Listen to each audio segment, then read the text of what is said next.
And thank you to the musicians. That was such a beautiful reminder that God's goodness is running after us. And I know that it's such a different time to be engaging in worship, but it's really important that we remember in all seasons of our life that God's goodness, it's running after us, and it's an incredible gift. Well, this morning I am going to be speaking out of Luke 10, and I'm really excited to share with you this morning because Luke 10 is, it's a passage that I've been really captivated by for a long time now.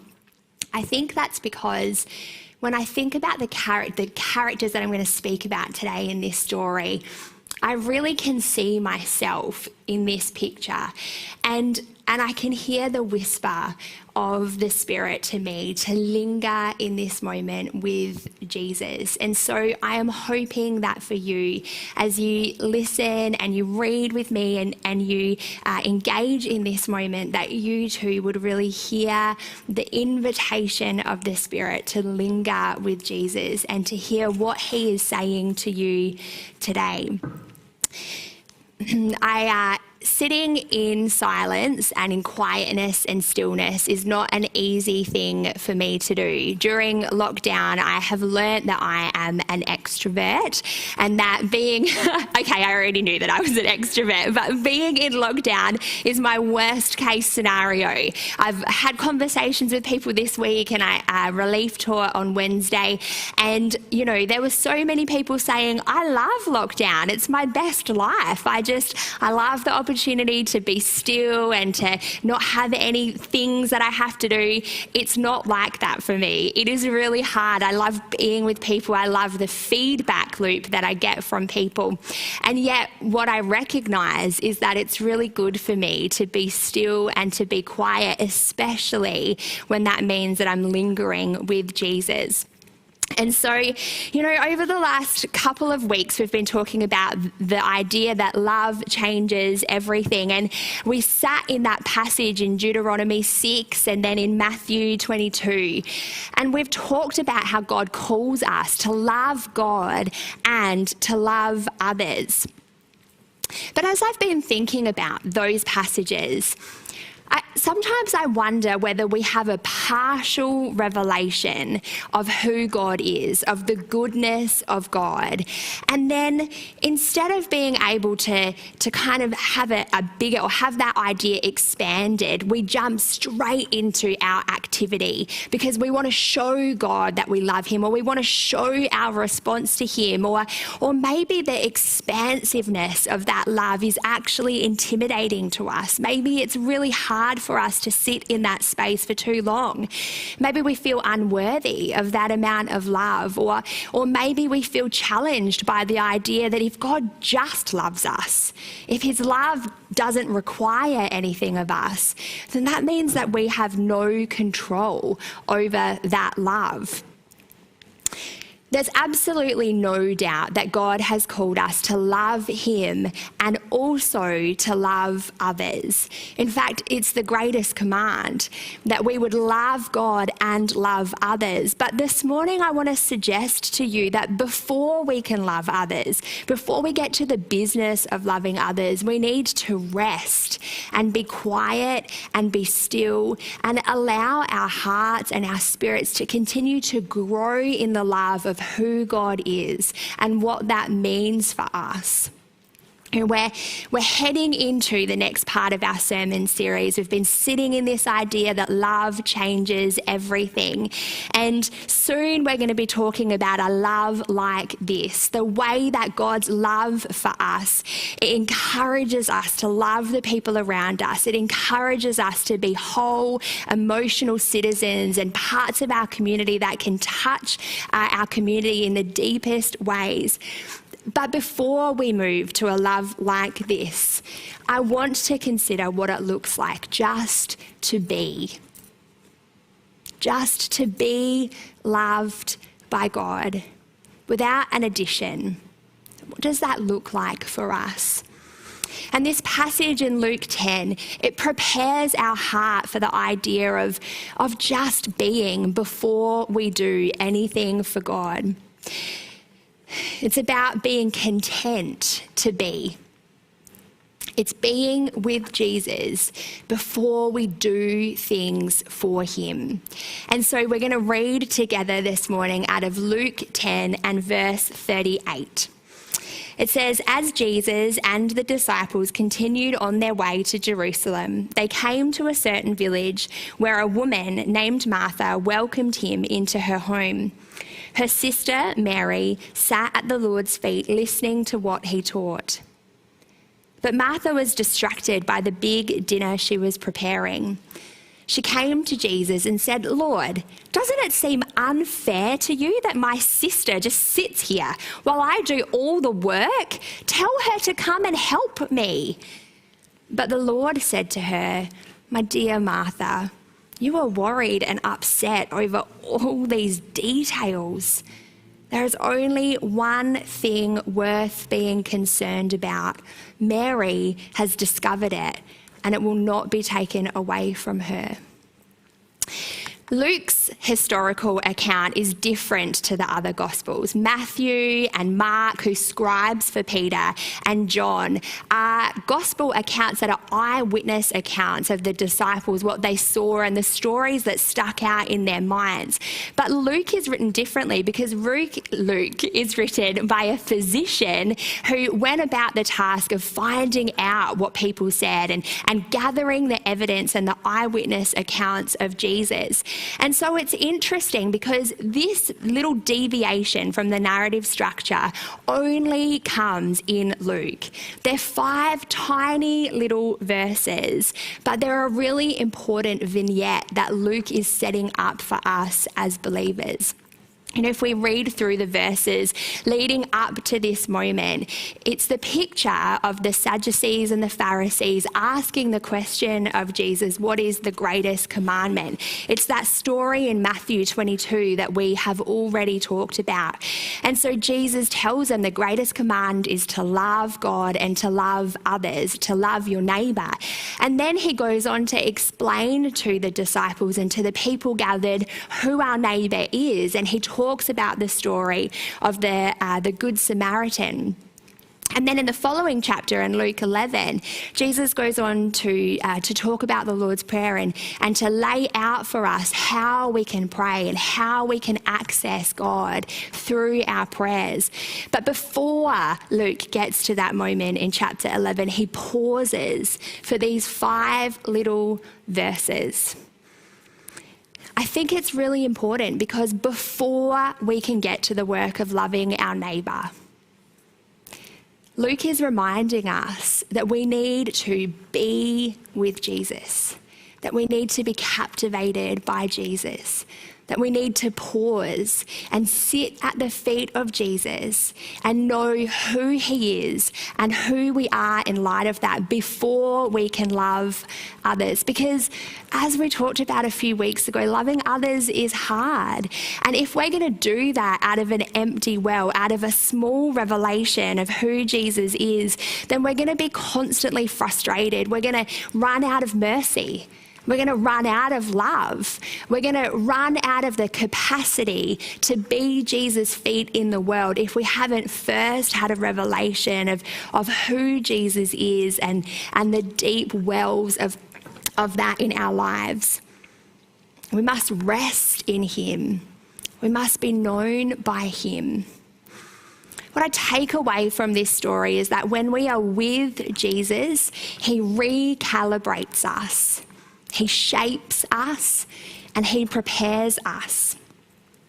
If we go back and read verse 38, as Jesus and the disciples continued on their way to Jerusalem, they came to a certain village where a woman named Martha welcomed him into her home. Her sister Mary sat at the Lord's feet listening to what he taught. You know, being with Jesus recalibrates us.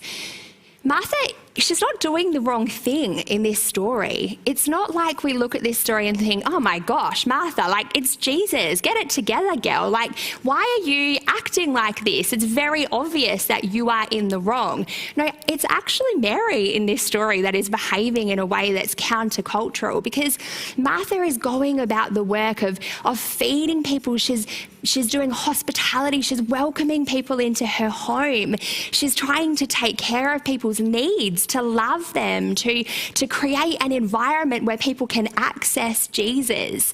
And so it's not actually Martha that's doing the wrong thing, but her busyness, her focus on the details has caused her to lose sight of who Jesus is in that moment. She's so worried about caring for people that she misses that Jesus is there and he's present. And, you know, as I've thought about this story over the years, I've kind of oscillated between seeing myself in the place of Martha and seeing myself in the place of Mary. And sometimes I want to argue for Martha, because I think, come on, guys, we can't all just sit around all day at the feet of Jesus, like, you know, zenning out. And, you know, things have to be done. If everybody is just sitting at the feet of Jesus, then nobody is being fed. Except that in the very chapter before, in Luke 9, we actually hear a story about how Jesus feeds 5,000 people. And what that reminds me of is actually God requires nothing of us. He doesn't need our busyness. He doesn't need us to be doing work. He chooses to use us as vessels for his glory, but he doesn't need us to do that. And so if we miss the moments with Jesus, if we're not captivated by who he is because we're doing things for him in our need to be seen, to be being busy and good for God, then we're going to miss out on who he is. In Mary, we see that she has made Jesus her first priority. I don't know if it's because Mary had a revelation that her time with Jesus was limited. Later, we see her anoint him, and it's another moment where we see Mary not worrying about how she looks for her culture. She's not trying to look like wife material. She's actually totally absorbed by Jesus, and she gives her whole dowry later to worship him and anoint him because she has a revelation of who he is. Maybe Mary is just really good at being present in the moment, of sensing that this is a holy moment worthy of being still and quiet to experience Jesus. The next thing that I see in this little vignette is that being with Jesus shapes us. You know, the disciples, they sat at the feet of their rabbi because they were being taught to be rabbis themselves. That was the Jewish culture. They would learn under a rabbi and then they would take on their own disciples. And it was the Jewish tradition of how the Old Testament and the Jewish faith was continued on through the generations. And so I think it's really interesting that Mary is invited into this space. She's invited into this moment with the disciples, and it's not just to be present with Jesus. It's because she's learning, she's being shaped by him, she's being prepared for something. She's being shaped not by the conventions of the world, not by what the world tells her she is capable of doing, but time and time again we see in Jesus that he calls people to be different, to carry a different kingdom culture. You know, Galatians 3:28 says this: "There is no longer Jew or Gentile, slave or free, male or female, for you are all Christians. You are one in Christ Jesus." Paul reminds us later that we have all been invited into this space where we're made equal at the feet of Jesus. It shapes us to know who we are because we are daughters and sons of the Most High God. But it also prepares us. Being with Jesus isn't just about being recalibrated. It's not just about being shaped and understanding who God has called us to be. It's about preparing us for what he is calling us to. Verse 40 says, "But Martha was distracted by the big dinner she was preparing. She came to Jesus and said, 'Lord, doesn't it seem unfair to you that my sister just sits here while I do all the work? Tell her to come and help me.'" I don't know about you, but I see a picture of myself in this moment.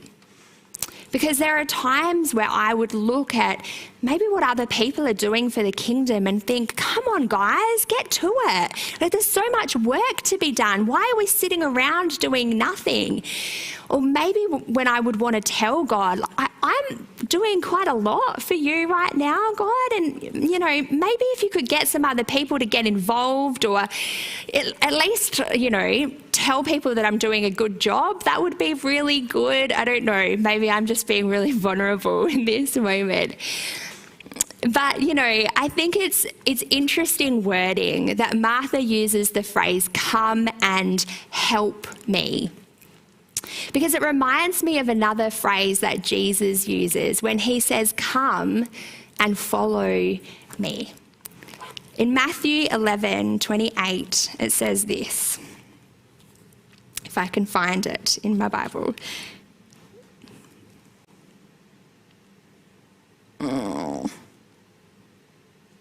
10:28. Oh no, I've lost it. Jesus said, "Come to me, all you who are weary and carry heavy burdens, and I will give you rest. Take my yoke upon you. Let me teach you, because I am humble and gentle, and you will find rest for your souls." The juxtaposition of Martha wanting Mary to come and be busy and be active is not what we see the invitation of Jesus in this moment. He says, "Come and follow me, and I will give you rest. I'll give you my burden and my yoke, and it will be easy." It's about Matthew 6 where he says, don't worry about anything. Don't store up treasures here on earth, because at the end of the day, rust is going to destroy that.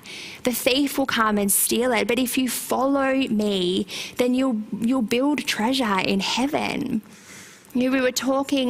Nathan was talking last week about that moment in John 6 where we think that following God requires something of us. We think the work of the gospel requires something of us. But actually, Jesus is just asking us to have faith. In verse 41, it says, "But the Lord said to her, 'My dear Martha, you are worried and upset over all these details. There is only one thing worth being concerned about. Mary has discovered it, and it will not be taken from her.'" In being overdoing, God is inviting us as followers of Jesus into a space where we can be courageous enough to just sit. Luke says twice that Mary just sat. She did nothing. She just sat at the feet of Jesus, and she was calibrated, shaped, and prepared by him. The band are going to come, and they're going to play a song for us this morning to listen to. As you listen to the song, I want to encourage you this morning to think about what it would look like in your life to be recalibrated, to be refocused on him, to be shaped by him and prepared by him for wherever he is leading you. As we move into less restrictions, the moments that we've been able to find, the spaces that we've been able to carve out to engage in the 5x5 more, or to listen to a podcast, or to play worship music in our homes, to spend time with our children, discipling them in the ways of God, they get squeezed out as our lives start to take over and the busyness starts to take over. But I really believe, church, that God is inviting us this morning to sit at the feet of Jesus and to be shaped by who he says that we are. As a practical step, I would invite you or encourage you this week to journal some of the ways that you feel like maybe God is inviting you into that space. Some steps that you could put in place to make sure that before you get busy, before you get about the work of extending God's kingdom, that you first spend time just being with Jesus. Let the words of this song wash over you this morning and get rid of the distractions around you and just focus your attention on Jesus, because he is worthy of our honor and our adoration and our exaltation. He is everything. He is enough. Allow yourself to be with Jesus this morning.